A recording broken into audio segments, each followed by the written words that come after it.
A'udzubillahi minasyaitonirrajim. Bismillahirrahmanirrahim. Assalamualaikum warahmatullahi wabarakatuh. Waalaikumsalam warahmatullahi wabarakatuh. Jamaah. Oh jamaah.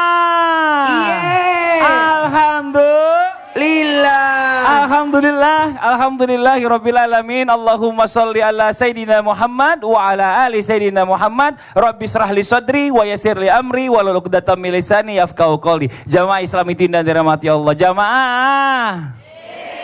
Suka marah-marah sama anak enggak, Bu? Suka. Sering apa jarang? Sering. Suka kesel enggak kalau misalnya anak tuh disuruh sama orang tua lama banget, giran temennya aja yang minta, cepet bener kayaknya, gitu ya, Masya Allah luar biasa. Itulah dia ya, hari ini kita mau bahas ya, mudah-mudahan antara anak hubungannya dengan orang tua itu selalu baik, amin. Tema kita pagi hari ini adalah seburuk apapun sifatnya, itu adalah orang tuamu. Alhamdulillah. Yang namanya orang tua nggak semua sempurna.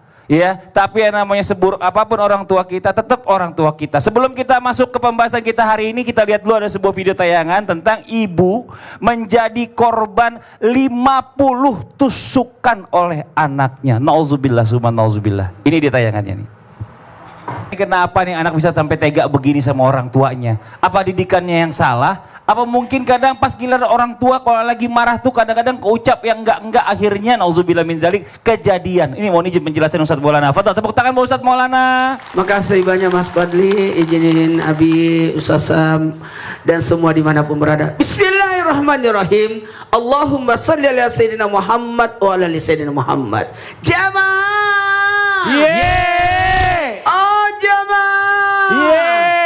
Alhamdulillah. Ya ayyuhalladzina amanu qu anfusakum wa ahlikum nar. Wahai orang-orang beriman, jagalah dirimu dan keluargamu dari apinya neraka. Ternyata bisa jadi penyebab anak durhaka disebabkan karena orang tua sendiri. Kata Nabi, jangan biarkan anakmu durhaka disebabkan oleh dirimu. Karena bisa jadi anak durhaka satu, kata Mas Fadil tadi, kurang pendidikan. Bisa jadi karena mungkin tadi karena omongan dan sebagainya. Tinggal bagaimana kita, mohon maaf. Pernah Abi Maki juga mengucapkan bahwa tidak ada orang yang berpengalaman. Tapi selama itu dia selalu belajar. Jadi sebagai orang tua, bagaimana kita bisa belajar untuk mendidik anak, membesarkan anak. Mohon maaf tanpa menggurui, ingat karena kita akan diminta kepemimpinan kita.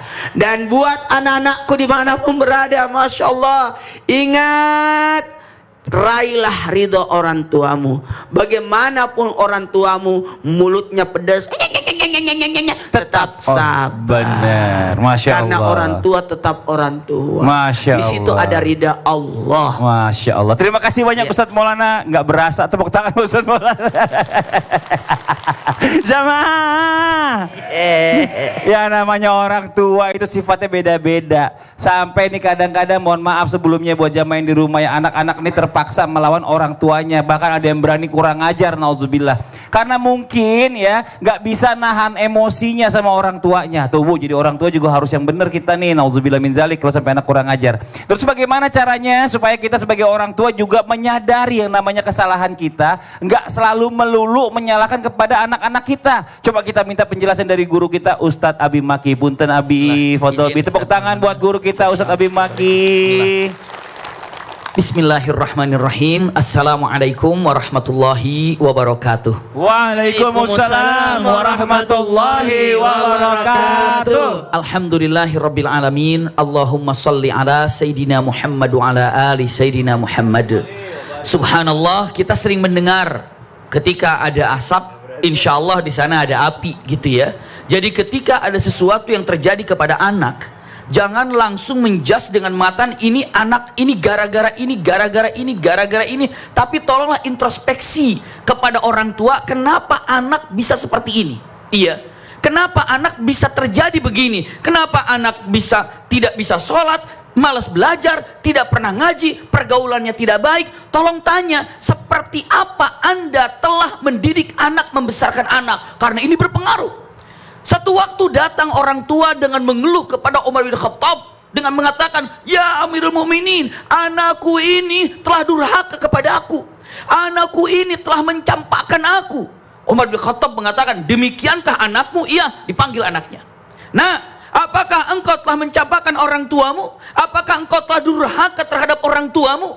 Apa anak itu menjawab, "Ya Amirul Mukminin, memang hak orang tua itu untuk saya cintai, untuk saya jaga, untuk saya hormati. Itu hak orang tua. Apakah saya sebagai anak punya hakkah dari orang tua?" Umar bin Khattab mengatakan, "Ya, kamu pun punya hak dari orang tua." Lalu anak itu mengatakan, "Apa di antara haknya itu ya Amirul Mukminin?" Dijawab oleh Amirul Mukminin, "Hakmu adalah mendapatkan kasih sayang, hakmu adalah mendapatkan pelajaran, hakmu adalah mendapatkan kata-kata yang baik, hakmu adalah mendapatkan ajaran yang benar melalui syariat."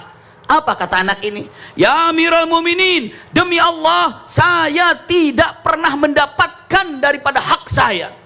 Saya tidak pernah diajarkan baik. Saya tidak pernah melihat orang tua saya mengatakan tutur kata yang baik. Tidak pernah diajarkan syariat." Maka dengan tegas mengatakan Umar bin Khattab dengan wajah yang tajam, tatapan tajam kepada laki-laki mengatakan, "Apa? Sebelum anakmu mendurhakaimu, kamu telah durhaka kepada anakmu." Itu kalimatnya. Anakmu durhaka kepadamu. Kenapa? Karena engkau yang telah membuat anakmu, ataupun durhaka kepadamu karena engkau telah membuat dia demikian. Usikum wa iyaya nafsi bitaqwallah. Pegang baik-baik. Anak ini bisa durhaka kepada orang tua. Jawabannya mungkin karena itu dibentuk oleh siapa? Orang tua.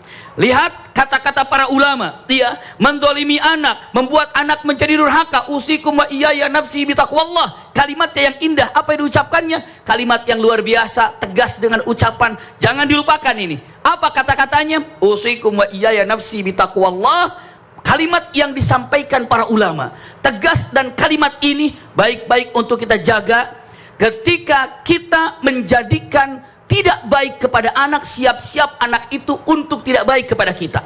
Ini gambarannya. Iya. Jadi tidak ada dalam kalimatnya, ucapannya dengan mengatakan ini anak ini tidak bisa diatur, ini anak ini bandel. Yang ada para ulama mengatakan orang tuanya tidak pernah sabar ketika mendidik anak dan ketika membesarkan anak. Usikum wa iyaya nafsi bitaqwallah. Maka tolong ketika menghadapi anak, menjaga anak, melihat anak, jangan pernah dengan mengatakan anak demikian, tidak. Lihat para ulama, salah satu yang membuat anak itu berubah, kezaliman terjadi kepada orang tua. Lihat kata-kata yang disampaikan para ulama. Pertama, diberi makanan apa anak-anak Anda? Ini penting sekali. Ini kenapa anak ini susah diajak sholat? Kenapa anak ini diajak ngaji sulit? Jawabannya apa? Karena makanan apa yang Anda berikan kepada anak-anak itu sangat berpengaruh terhadap akhlak anak. Jangan pernah berharap anak menjadi soleh, menjadi solehah, sementara makanan yang diberikannya adalah makanan haram. Satu itu. Yang kedua, pegang kalimat ini baik-baik. Para ulama, termasuk Anda menzolimi anak itu ketika anak ini waktu sholat Anda biarkan, Anda menzolimi anak itu. Ketika waktu ngaji dia dibiarkan, itu juga demikian. Maka usikum wa iyaya nafsi bitaqwallah. Ketika tidak ingin mendolimi anak, ketika anak itu ingin menjadi baik, tolong dekatkan dengan Allah, tolong dekatkan dengan syariat. Ini gambarannya. Allah. Tapi saya tertarik tadi dengan bicara masalah makanan yang dimakan sama anak. Ini maksudnya biar jamaah juga jelasin di rumah. Ini ada dua jenis nih. Jenis dari makanannya sendiri, jangan sampai yang haram. Yang kedua perolehannya ya, Bi ya. Itu penting, sangat penting. Yang banyak yang suka iya, lupa betul itu dia, masya Allah. Jazakallah khairan kasiran Abi, tepuk tangan buat guru kita Ustadz Abi Maki, masya Allah. Jamaah, yang namanya anak gitu ya, orang tua harusnya saling menyayangi ya. Oh, yang anak harus menghormati. Yang namanya orang bilang, ada yang bilang begini pepatah katanya, sing waras sing ngalah ya Bu ya. Yang waras yang ngalah. Kalau misalnya orang tuanya nggak waras, anaknya harus jadi orang yang waras. Dan bagaimana Islam mengajarkan seseorang anak untuk menerima setiap cara orang tua mendidiknya ya? Dan apakah selalu harus dididik dengan kekerasan supaya anaknya menurut? Coba kita minta penjelasan dari guru kita Ustadz Syam. Mohon izin penjelasannya Ustadz Syam, fadhol. Baik, tapi guru-guruku yang dimuliakan Allah Subhanahu wa taala, jamaah yang ada di studio, jamaah yang ada di rumah, sebelumnya mari kita buka Al-Qur'an kita surah Luqman ayat 17. A'udzu billahi minasy syaithanir rajim. Allah. Bismillahirrahmanirrahim. Allah. Ya bunayya aqimis salata wa'mur bil ma'ruf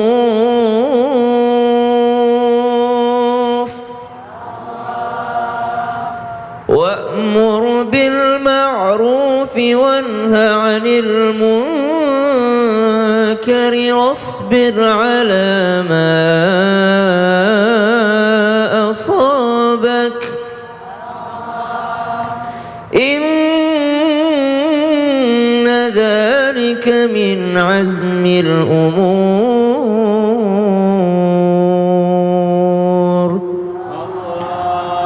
Allahumma arhamna bil Quran, surah Luqman ayat 17. Wahai anakku, kata Luqman kepada anaknya, aqimis shalah, dirikanlah salat, wa'mur bil ma'ruf, lalu ajaklah ataupun perintahkanlah, syiarkanlah kepada kebaikan, wanha 'anil munkar, dan juga cegahlah daripada kemungkaran, wasbir 'ala ma asabak, dan bersabarlah atas setiap apa yang menimpahmu. Itu semua adalah ketentuan dari Allah Subhanahu wa taala.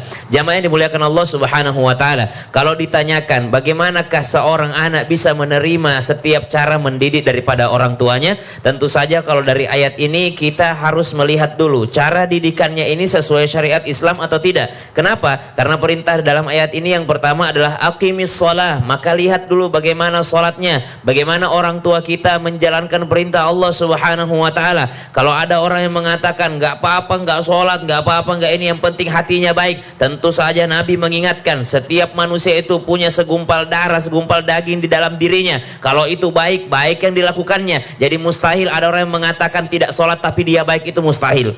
Lalu ada orang mengatakan yang penting mah hatinya baik. Subhanallah, hati yang baik mencerminkan dia pasti sholat. Hati yang baik mencerminkan dia pasti taat sama Allah. Tidak mungkin ada orang mengatakan dirinya baik kalau dia tidak menjalankan perintah Allah Subhanahu wa taala. Maka nomor satu, kalau dikatakan orang tuanya baik, berarti orang tuanya harus sholat dulu. Sholat 5 waktu dijalankan, dijaga, didirikan sholat 5 waktunya. Kemudian wa'mur bil ma'ruf, kalau ada kesalahan daripada orang tua kita, peringatkan, ingatkan dengan cara yang ma'ruf. Wanha 'anil munkar, ternyata ada kemungkaran yang dilakukan orang tua kita, bagaimana cara kita menerimanya? Cegah yang mungkar. Kalau tidak bisa dengan tangan, gunakan lisan. Tidak bisa dengan lisan, gunakan hati, atau paling tidak doakan orang tua kita. Wasbir 'ala ma asabak, dan bersabar ke atasnya.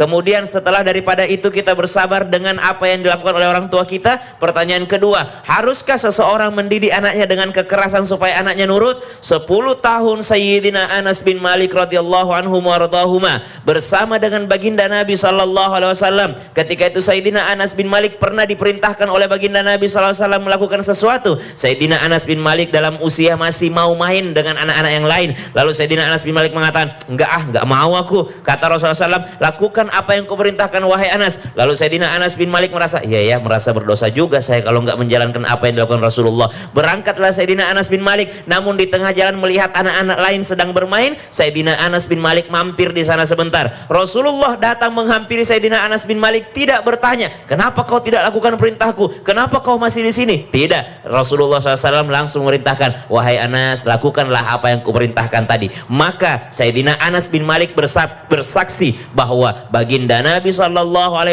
mendidik anak-anaknya. Saya pun sebagai pembantunya, kata Sayyidina Anas bin Malik, 10 tahun saya bersamanya tidak pernah Rasulullah bertanya, kenapa kau kau begini, kenapa kau begitu, kenapa kau begini, kenapa kau melanggar, kenapa kau begini. Subhanallah, dialah manusia yang paling bagus akhlaknya, paling lapang dadanya, dan yang paling besar kasih sayangnya. Jadi kalau orang tua mau mencontoh baginda Nabi SAW, innallaha rafiqun wa yuhibbur rifqa. Sungguh Allah itu maha lemah lembut dan sangat menyukai kelemah lembutan. Tidak ada kekerasan dalam. Jadi bicara masalah walaupun orang tuanya begitu, tetap anaknya lembut sama orang tuanya. Betul, sebaliknya orang tua juga mendidik anak dengan cara yang lembut, karena begitulah cara Rasulullah mendidik anak-anaknya. Terima kasih banyak Ustadz Syam, tepuk tangan buat Ustadz Syam.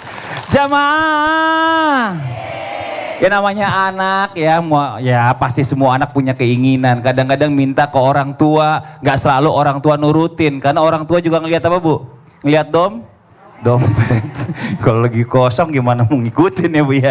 Nah tapi gini, kadang-kadang anak-anak tuh nggak ngerti, udah minta berkali-kali, orang tuanya juga nggak punya duit. Ah, mama pelit katanya gitu ya. Terus gimana bersikap seharusnya? Setelah ini coba kita minta penjelasan juga nih buat jamaah Islam itu yang ada di rumah ya. Mudah-mudahan pertemuan kita hari ini mudah-mudahan jadi ilmu yang bermanfaat buat semuanya. Pokoknya setelah ini akan dibahas oleh guru-guru kita yang di rumah, jangan kemana-mana, tetap di Islam itu Indah. Jamaah. Yeay.